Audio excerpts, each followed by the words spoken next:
So if we look right here, this is what we call a Soil Pro. It's just another tool that we use in the field. This is basically what everyone uses to get that soil analysis sent off that we went over earlier.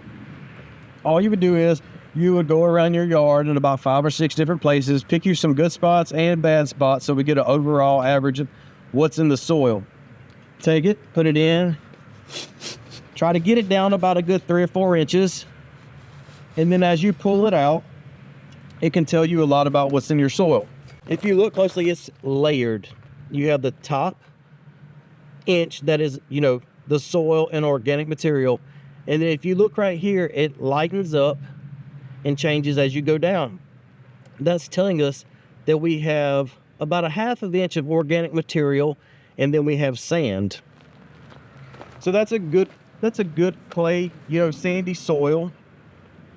It percolates really well. It keeps water running through it.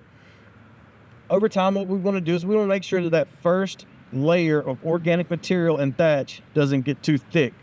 When it gets too thick, what happens is everything gets bound up in there. Our soils become compacted. Water and moisture hold in our yards, developing diseases and a decline in growth. One way that we fix this is by aeration. We typically do our aerations in the spring and summer.